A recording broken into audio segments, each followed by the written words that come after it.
जरा सोचिए, क्या आपने कभी खुद से ये सवाल किया है कि मैं जो सोच रहा हूं, जो मान रहा हूं, क्या वो सच है या सिर्फ मेरी अपनी बनाई हुई कहानी?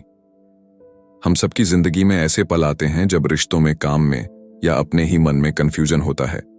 हम मान लेते हैं कि हमारी सोच ही सच्चाई है, लेकिन क्या वाकई ऐसा है?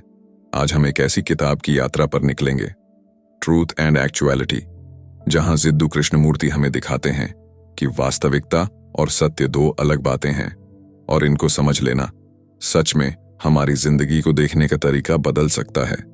तो अगर आपने कभी ये महसूस किया है कि मन बहुत भागता है, विचार रुकते ही नहीं, और मैं जानना चाहता हूं कि असली सच क्या है, तो इस वीडियो के साथ बने रहिए।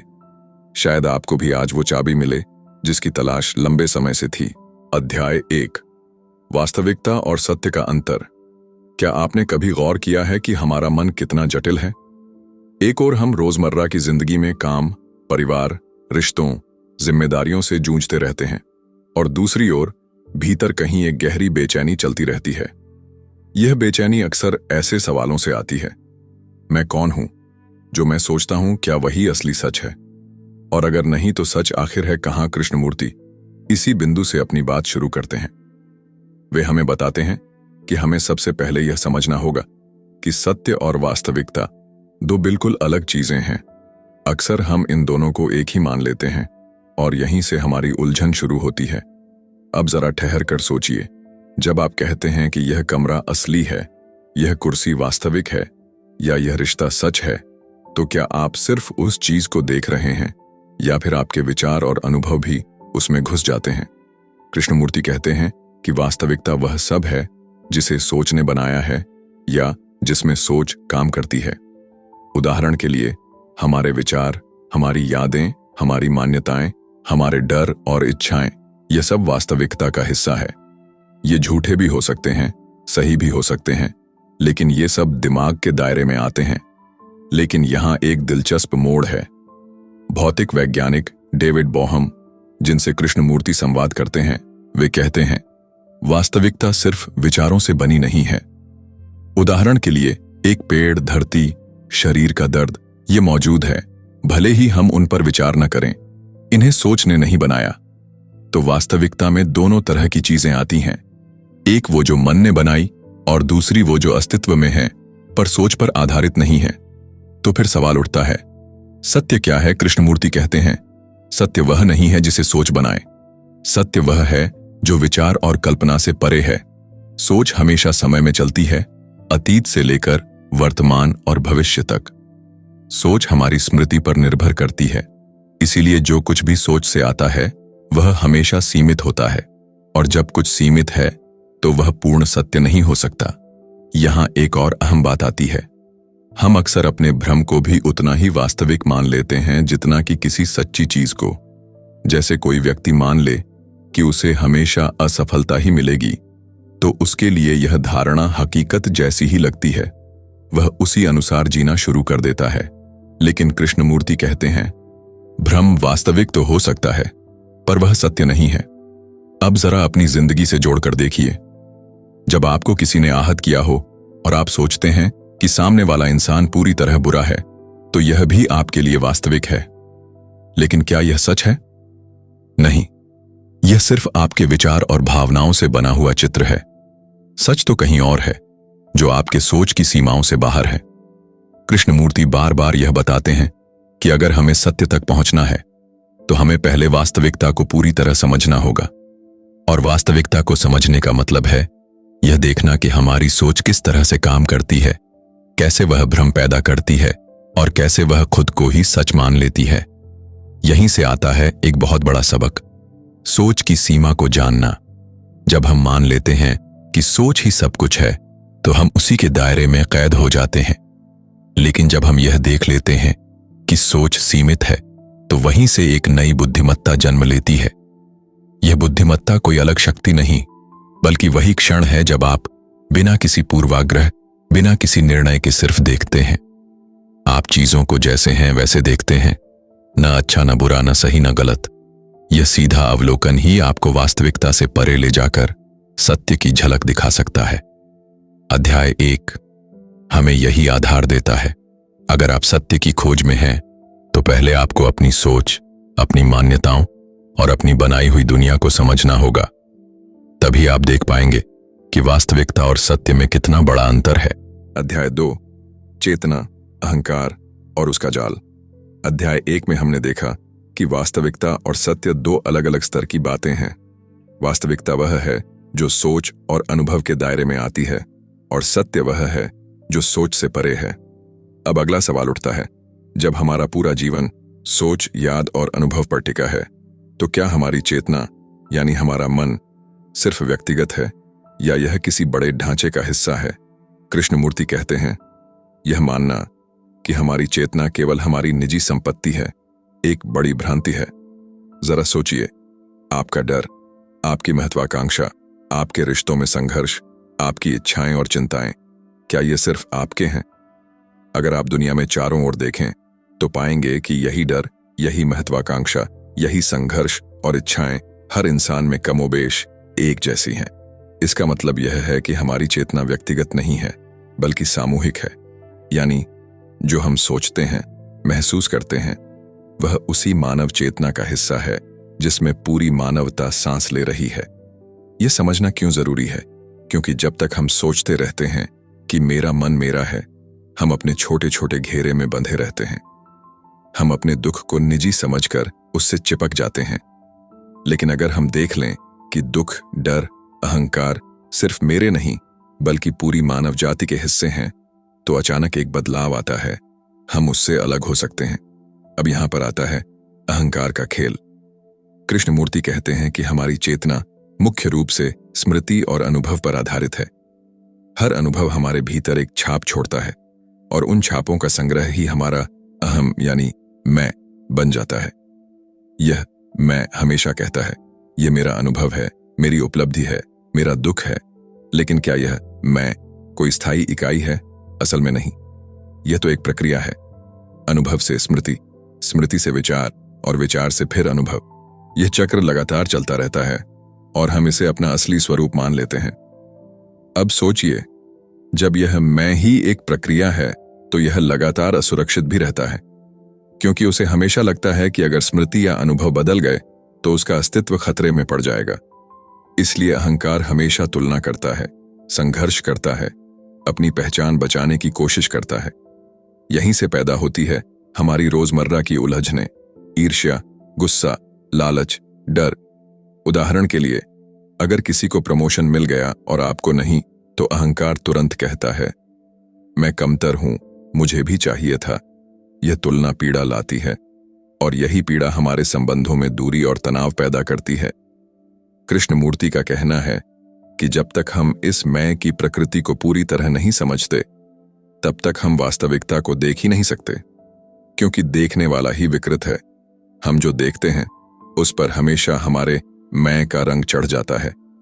तो समाधान क्या है? कृष्णमूर्ति कहते हैं, समाधान किसी अभ्यास, किसी तकनीक या किसी गुरु की शिक्षा में नहीं है। समाधान केवल सीधे अवलोकन में है। जब आप अपने विचारों और भावनाओं को बिना भागे, बिना दबाए, बिना जज किए देखते हैं, तो अचानक एक स्पष्टता आती है। उस क्षण आप देख पाते हैं कि मैं सिर्फ एक मानसिक निर्माण है, कोई ठोस सच्चाई नहीं। यह समझना हमें मुक्त कर सकता है, क्योंकि जब मैं का खेल खत्म होता है तभी सच्चा संबंध संभव होता है। तब आप दूसरों को वैसे देखते हैं जैसे वे हैं, न कि अपने डर या उम्मीद के चश्मे से। अब जरा ध्यान दीजिए, अगर हमारी चेतना वास्तव में सामूहिक है, तो इसका मतलब है कि जब हम खुद को समझते हैं तो हम पूरी मानवता को भी समझ रहे होते हैं। और जब हमारे भीतर परिवर्तन आता है, तो वह परिवर्तन केवल व्यक्तिगत नहीं रहता, बल्कि सामूहिक चेतना को भी छूता है। यही कारण है कि आत्मज्ञान सिर्फ व्यक्तिगत यात्रा नहीं, बल्कि पूरी मानवता के लिए महत्वपूर्ण है। अध्याय 2 हमें यही गहरी समझ देता है। हमारा मन कोई अलग थलग द्वीप नहीं है, यह पूरी मानव चेतना की नदी का हिस्सा है। और मैं, जो खुद को इतना महत्वपूर्ण मानता है, वह बस एक प्रक्रिया है, न कि अंतिम सत्य। अध्याय 3 बुद्धिमत्ता, वास्तविकता और सत्य का सेतु। पिछले अध्याय में हमने समझा कि हमारी चेतना व्यक्तिगत नहीं, बल्कि सामूहिक है, और मैं, यानी अहंकार कोई स्थायी वस्तु नहीं, बल्कि पूरी मानव जाति का हिस्सा है। अब यह समझना बल्कि एक निरंतर चलने वाली प्रक्रिया है। अब सवाल यह है कि जब यह सब केवल सोच और स्मृति का खेल है, तो क्या कोई ऐसा तत्व है जो इस खेल से परे है? क्या कोई ऐसी अवस्था है जो मैं के हस्तक्षेप के बिना देख और समझ सकती है? कृष्णमूर्ति कहते हैं, हां, है, और वह है बुद्धिमत्ता। अब यहां ध्यान देना जरूरी है कि यह बुद्धिमत्ता किसी किताब से सीखी हुई जानकारी नहीं है, न किसी गुरु या धार्मिक ग्रंथ से मिली शिक्षा। बुद्धिमत्ता का अर्थ है वास्तविकता को पूरी तरह और स्पष्ट रूप से देखना। सोच हमेशा अतीत और स्मृति पर आधारित होती है। उदाहरण के लिए, अगर मैं किसी को देखता हूं और तुरंत सोचता हूं कि यह व्यक्ति अच्छा है या बुरा, तो यह विचार मेरे पुराने अनुभव या छवि पर आधारित है। यानी मैं उस व्यक्ति को कभी सीधे नहीं देख रहा, हमेशा अपने मन की तस्वीर के माध्यम से देख रहा हूं। लेकिन जब हम बिना किसी पूर्वाग्रह, बिना किसी निर्णय के चीजों को देखते हैं, तभी बुद्धिमत्ता का जन्म होता है। यह देखने का तरीका किसी तकनीक का नतीजा नहीं, बल्कि सिर्फ एक सजग अवलोकन है। कृष्णमूर्ति कहते हैं कि यही बुद्धिमत्ता असल में वास्तविकता और सत्य के बीच का पुल है। जब तक हम सोच की सीमाओं में कैद रहते हैं, तब तक हम केवल वास्तविकता में ही फंसे रहते हैं। लेकिन बुद्धिमत्ता हमें यह समझने देती है कि वास्तविकता और भ्रम में अंतर क्या है, और हमें उस दिशा में ले जाती है जहां सत्य का अनुभव संभव है। सोचिए, जब आप अपने भीतर ईर्ष्या या गुस्सा उठते हुए देखते हैं, आमतौर पर हम क्या करते हैं? या तो उसे दबाते हैं, या उसे सही ठहराते हैं, या उस पर तुरंत प्रतिक्रिया कर देते हैं। लेकिन क्या आपने कभी उसे बस देखा है, बिना छेड़े हुए देखा है? जब आप ऐसा करते हैं, तो आपके भीतर एक अलग ऊर्जा पैदा होती है। वही ऊर्जा बुद्धिमत्ता है। यह ऊर्जा आपको बताती है कि ईर्ष्या क्या है, गुस्सा क्या है, और कैसे यह सब मैं का ही हिस्सा है। आप उसे बदलने या सुधारने की कोशिश नहीं करते, बल्कि उसे समझते हैं, और समझना ही परिवर्तन है। कृष्णमूर्ति का कहना है कि बुद्धिमत्ता ही वह रोशनी है जो वास्तविकता में मौजूद अंधेरे को दूर करती है। जब तक बुद्धिमत्ता नहीं है, तब तक हम हमेशा भ्रम और सच्चाई को मिला बैठते हैं। लेकिन जैसे ही बुद्धिमत्ता काम करती है, चीजें साफ दिखने लगती हैं। यहां एक और दिलचस्प बिंदु आता है। बुद्धिमत्ता कोई व्यक्तिगत उपलब्धि नहीं है, यह मेरा नहीं है।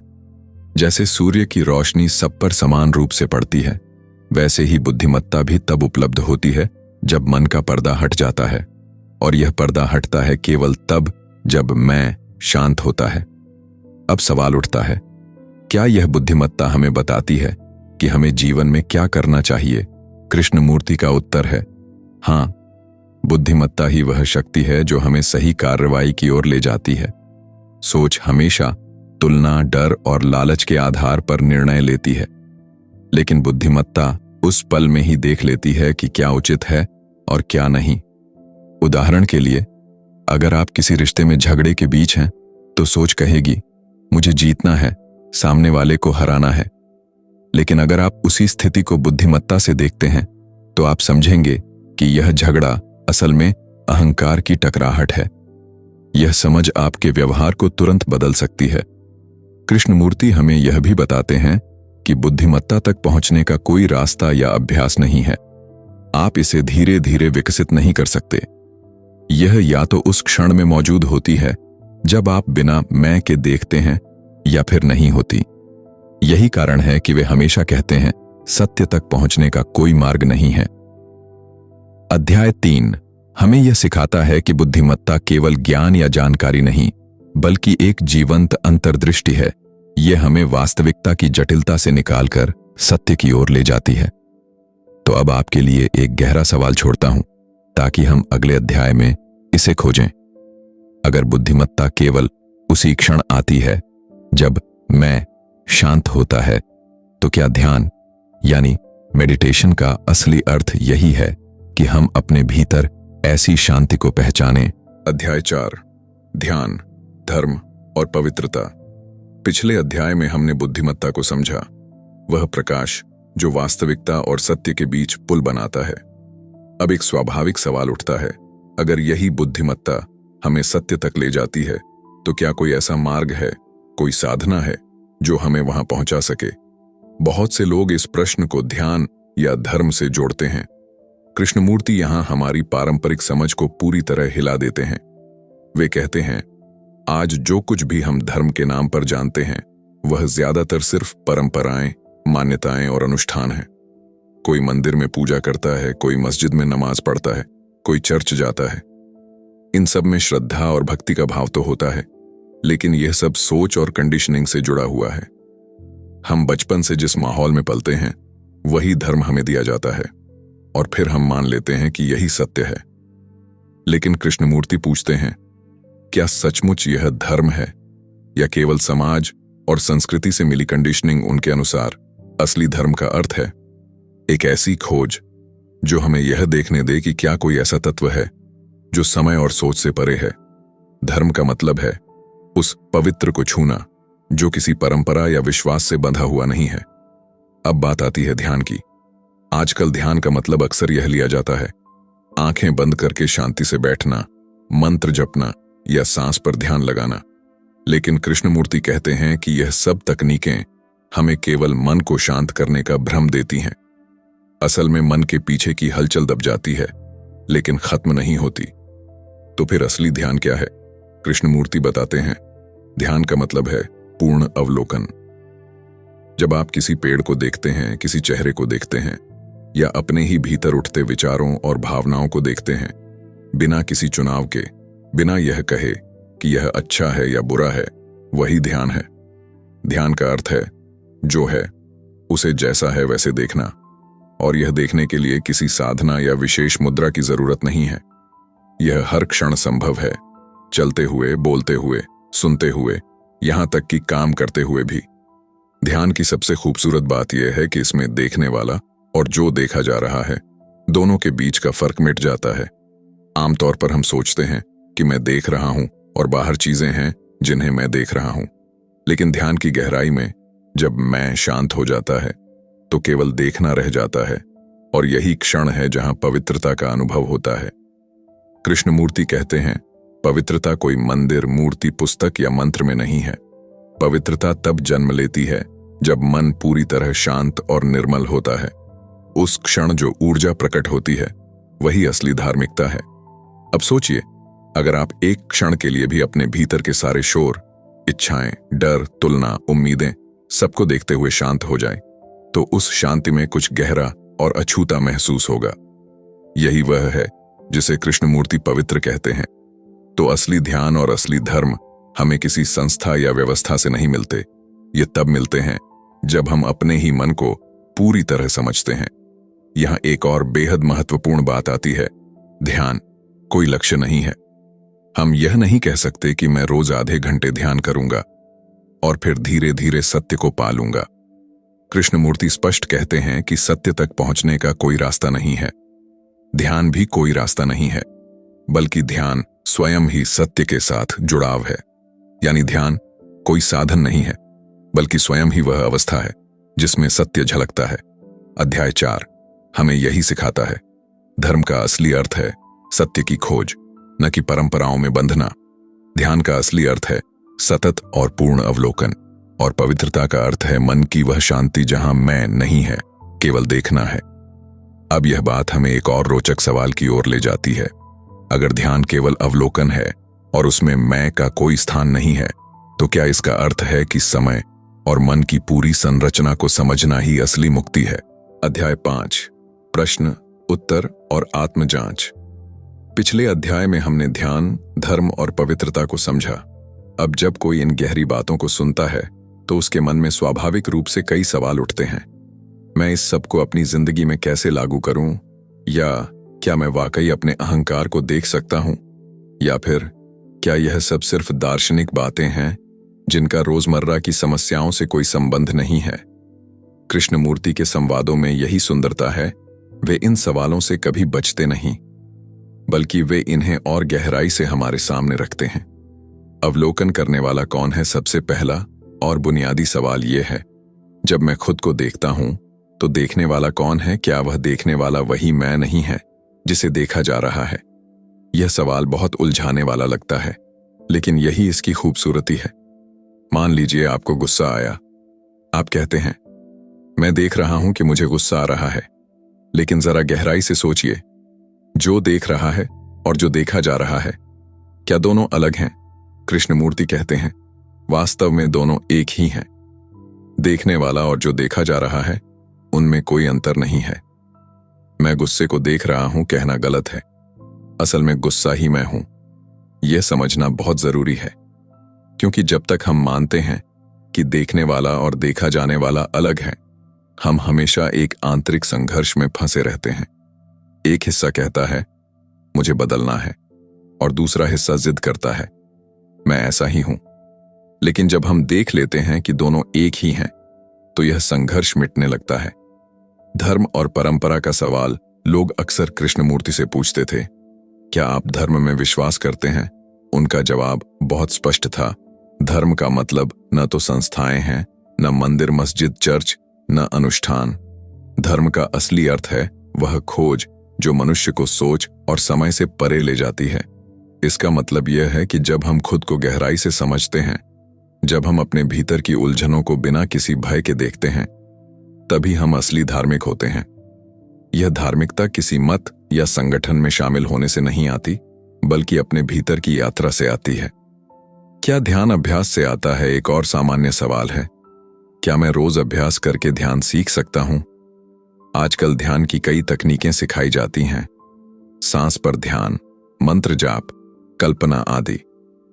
लेकिन कृष्णमूर्ति कहते हैं, ध्यान कोई अभ्यास नहीं है, क्योंकि अभ्यास का मतलब है दोहराना, और दोहराना हमेशा स्मृति और समय पर आधारित होता है। अगर ध्यान अभ्यास से आता, तो वह फिर से मन का ही उत्पाद होता।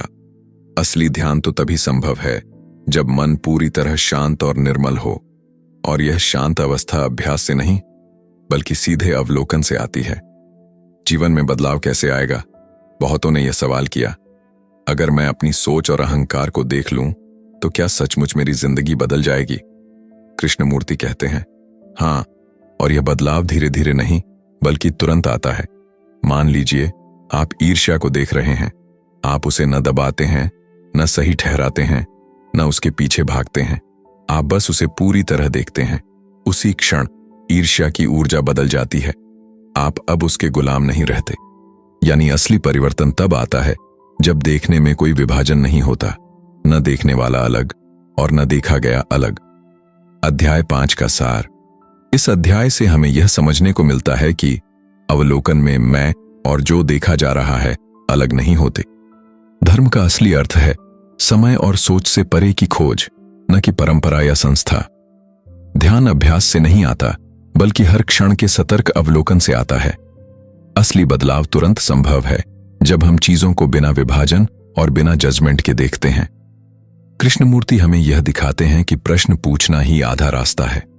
जब हम ईमानदारी से पूछते हैं, तो जवाब धीरे धीरे हमारी अपनी ही जागरूकता से उभरने लगता है। और अब अध्याय 5 के अंत में आपके लिए एक सवाल छोड़ता हूं। अगर सच्चा अवलोकन तुरंत परिवर्तन ला सकता है, तो क्या इसका मतलब है कि मुक्ति या स्वतंत्रता भविष्य में नहीं, बल्कि इसी क्षण में संभव है? अध्याय 6, स्वतंत्रता और अंतर्दृष्टि। पिछले अध्याय में हमने देखा कि अवलोकन ही परिवर्तन की कुंजी है, और यह परिवर्तन तुरंत संभव है, भविष्य में नहीं। अब सवाल यह है कि जब यह परिवर्तन होता है, तो असली स्वतंत्रता कैसी दिखती है, और इसमें अंतर्दृष्टि की क्या भूमिका है? स्वतंत्रता का भ्रम। सबसे पहले हमें समझना होगा कि आमतौर पर हम स्वतंत्रता को कैसे देखते हैं।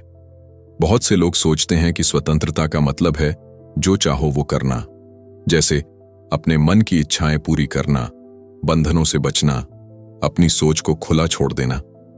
लेकिन क्या यह सचमुच स्वतंत्रता है? कृष्णमूर्ति कहते हैं, यह स्वतंत्रता नहीं, बल्कि बस इच्छाओं का पीछा करना है। और जब हम इच्छाओं का पीछा करते हैं, तो हम और भी ज्यादा गुलाम बन जाते हैं। क्यों? क्योंकि हर इच्छा एक नई ललक पैदा करती है। आपने कुछ पाया, थोड़ी देर आनंद मिला, फिर मन खाली हो गया और नई इच्छा जन्म ले ली। तो असली स्वतंत्रता क्या है? कृष्णमूर्ति बताते हैं, असली स्वतंत्रता का मतलब है सोच और समय की जकड़ से मुक्त होना। यानी वह स्थिति जहां हम केवल अतीत और स्मृति के आधार पर नहीं जीते, बल्कि हर क्षण को नए सिरे से देखते हैं। अंतर्दृष्टि क्या है? अब आता है सबसे महत्वपूर्ण शब्द, अंतर्दृष्टि। अंतर्दृष्टि का मतलब है किसी चीज को एकदम स्पष्ट और संपूर्ण रूप से देख लेना। यह ज्ञान से अलग है। ज्ञान हमेशा अनुभव और स्मृति पर आधारित होता है, लेकिन अंतर्दृष्टि अचानक आती है, जैसे एक चमक, जहां हम बिना सोचे, बिना विश्लेषण किए देख लेते हैं कि चीज वास्तव में क्या है। उदाहरण के लिए, मान लीजिए आप किसी रिश्ते में लगातार झगड़ा कर रहे हैं। सोच कहती है, सामने वाला गलत है, मुझे बदलना चाहिए, या शायद मुझे समझौता करना चाहिए। यह सब विश्लेषण है।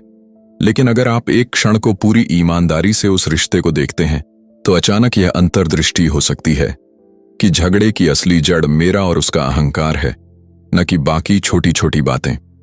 यह देखने का क्षण ही अंतर्दृष्टि है, और यही अंतर्दृष्टि हमें मुक्त कर सकती है। अंतर्दृष्टि और क्रिया कृष्णमूर्ति कहते हैं, अंतर्दृष्टि का सबसे खास पहलू यह है कि यह तुरंत क्रिया में बदल जाती है। ज्ञान या सोच से आने वाली समझ अक्सर अधूरी होती है, इसलिए हम संकोच करते हैं, फैसले टालते हैं और फिर उलझन में पड़ जाते हैं। लेकिन जब अंतर्दृष्टि आती है तो उसमें कोई झिझक नहीं रहती। आप तुरंत जानते हैं कि क्या करना है। यहां पर वे यह भी कहते हैं, बुद्धिमत्ता और अंतर्दृष्टि दोनों एक ही ऊर्जा से आते हैं। बुद्धिमत्ता हमें वास्तविकता को जैसा है वैसा देखने देती है, और अंतर्दृष्टि उस देखने को कार्यवाही में बदल देती है। क्या अंतर्दृष्टि सीखी जा सकती है? यहां एक बड़ा सवाल उठता है, क्या अंतर्दृष्टि किसी अभ्यास से सीखी जा सकती है? कृष्णमूर्ति का जवाब साफ है, नहीं, क्योंकि अभ्यास हमेशा समय और दोहराव पर आधारित होता है, और जहां समय है वहां नई दृष्टि नहीं हो सकती। अंतर्दृष्टि अचानक आती है तब जब मन पूरी तरह शांत होता है। यह शांति किसी प्रयास से नहीं, बल्कि देखने और समझने से आती है। जैसे ही मैं का हस्तक्षेप खत्म होता है, अंतर्दृष्टि संभव हो जाती है। स्वतंत्रता और अंतर्दृष्टि का संबंध अब इन दोनों को जोड़कर देखें। स्वतंत्रता और अंतर्दृष्टि। जब मन पुरानी स्मृतियों और सोच के बंधन से मुक्त होता है, तभी अंतर्दृष्टि जन्म ले सकती है। और जब अंतर्दृष्टि आती है तो वह हमें और गहरी स्वतंत्रता की ओर ले जाती है। यह एक चक्र नहीं, बल्कि एक जीवंत प्रवाह है। स्वतंत्रता अंतर्दृष्टि को जन्म देती है, और अंतर्दृष्टि स्वतंत्रता को और गहरा करती है। अध्याय 6 का सार। स्वतंत्रता का मतलब इच्छाओं की पूर्ति नहीं, बल्कि सोच और समय की सीमाओं से मुक्त होना है। अंतर्दृष्टि वह साफ दृष्टि है जिसमें हम चीजों को संपूर्ण रूप से देखते हैं, बिना अतीत की परतों के। अंतर्दृष्टि तुरंत परिवर्तन और कार्रवाई लाती है। यह धीरे धीरे नहीं होती। यह सीखी या दोहराई नहीं जा सकती। यह तभी संभव है जब मन पूरी तरह शांत और सतर्क हो। अध्याय 6 हमें यह एहसास दिलाता है कि असली स्वतंत्रता और अंतर्दृष्टि हमारे भीतर छिपी हुई है। वे बाहर से मिलने वाली चीजें नहीं, बल्कि तभी प्रकट होती हैं जब हम अपने ही मन की सीमाओं को समझ लेते हैं। और अब अगला कदम उठाने के लिए मैं आपको यह सवाल छोड़ता हूं, अगर अंतर्दृष्टि और स्वतंत्रता किसी अभ्यास से नहीं आती, तो क्या इसका मतलब यह है कि जीवन का असली परिवर्तन किसी भविष्य की आशा नहीं, बल्कि इसी क्षण के संपूर्ण अवलोकन में छिपा है? अध्याय 7 मन, विचार और संपूर्ण जीवन। हमने पिछले अध्याय में जाना कि स्वतंत्रता और अंतर्दृष्टि अभ्यास से नहीं, बल्कि गहरी जागरूकता से आती है। अब कृष्णमूर्ति हमें और आगे ले जाते हैं। वे पूछते हैं, विचार क्या है और इसका स्थान कहाँ है? विचार की सीमा। कृष्णमूर्ति कहते हैं, विचार हमेशा अतीत से आता है।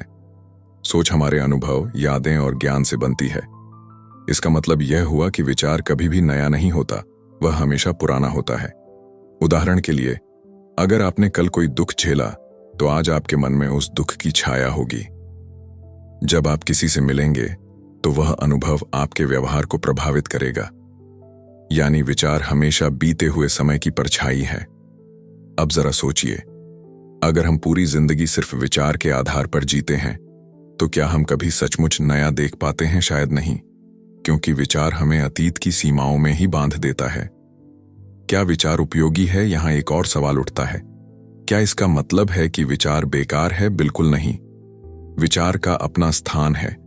अगर हमें तकनीक बनानी है, गणित हल करना है, घर चलाना है या रोजमर्रा के काम करने हैं तो विचार जरूरी है। लेकिन समस्या तब शुरू होती है जब हम सोच के दायरे को वहां ले जाते हैं जहां उसका स्थान नहीं है, जैसे रिश्ते, प्रेम, स्वतंत्रता, सत्य। अगर मैं कहूं मैं सोच के जरिए प्रेम को समझ लूंगा तो यह असंभव है। प्रेम को अनुभव करना पड़ता है, उसे सोचा नहीं जा सकता। मन की प्रकृति कृष्णमूर्ति बताते हैं कि हमारा मन सिर्फ विचारों का ढेर नहीं है। मन एक जीवंत ऊर्जा है जो देख सकता है, सुन सकता है, महसूस कर सकता है। लेकिन जब यह ऊर्जा लगातार सोच और यादों में फंसी रहती है तो वह संकुचित हो जाती है। जैसे पानी अगर बहता रहे तो ताजा रहता है, लेकिन अगर रुक जाए तो सड़ने लगता है। ठीक वैसे ही मन अगर सतत सतर्क और प्रवाहमान रहे तो वह निर्मल रहता है, लेकिन जब वह स्मृतियों और विचारों में अटका रहता है तो वह थका और भारी हो जाता है। संपूर्ण जीवन क्या है? फिर सवाल आता है, संपूर्ण जीवन जीना क्या है? कृष्णमूर्ति कहते हैं, संपूर्ण जीवन जीना तभी संभव है जब जीवन के हर हिस्से में सामंजस्य हो। अक्सर हम काम को अलग रखते हैं, रिश्तों को अलग, आध्यात्मिकता को अलग, और इस बंटवारे के कारण हमारे भीतर लगातार टकराव बना रहता है। लेकिन जब हम देखते हैं कि जीवन अविभाज्य है, कि काम, रिश्ते, ध्यान, प्रकृति सब एक ही प्रवाह का हिस्सा हैं, तब जीवन संपूर्ण बनता है। यहां वे एक और गहरी बात कहते हैं, जब मन अपने ही बनाए विभाजनों से मुक्त हो जाता है तब जीवन अपने आप में पवित्र हो जाता है। यह पवित्रता किसी धार्मिक संस्था से नहीं आती, बल्कि इस देखने से आती है कि सब कुछ आपस में जुड़ा हुआ है। अध्याय 7 का सार विचार हमेशा अतीत से आता है, इसलिए वह सीमित है। विचार का स्थान है, लेकिन प्रेम, स्वतंत्रता या सत्य जैसे विषयों में इसका कोई उपयोग नहीं। मन तब तक बोझिल रहता है जब तक वह स्मृतियों और विचारों में उलझा है। संपूर्ण जीवन जीना मतलब जीवन को बिना विभाजन के देखना और जीना है। दोस्तों, जिंदगी का असली सौंदर्य तब खुलता है जब हम अपने मन की उलझनों से परे देख पाते हैं। आज की इस बातचीत से शायद एक बात साफ हुई होगी कि सच्चाई बाहर कहीं नहीं, बल्कि हमारे भीतर ही है। जब हम अपने विचारों, डर और पुरानी आदतों को समझते हैं, तभी जीवन को उसकी पूरी गहराई से जी पाते हैं। मैं आपसे बस इतना कहूंगा कि आज के बाद अपने दिन में सिर्फ एक छोटा सा पल निकालिए और बिना किसी निर्णय या तुलना के अपने विचारों और भावनाओं को देखिए। हो सकता है कि वही एक पल आपको अपने आप से जुड़ने की शुरुआत दे। अगर यह बातचीत आपको थोड़ी भी मददगार लगी हो तो इस सफर में साथ बने रहिए। आप चाहें तो चैनल को सब्सक्राइब कर सकते हैं या नीचे कमेंट में लिख सकते हैं कि आज की बातों से आपको सबसे ज्यादा क्या छू गया। याद रखिए, बदलाव किसी बड़े शोर से नहीं आता, बल्कि छोटे छोटे शांत क्षणों से आता है। और हो सकता है कि आपका अगला शांत क्षण ही आपके जीवन का सबसे महत्वपूर्ण मोड़ बन जाए।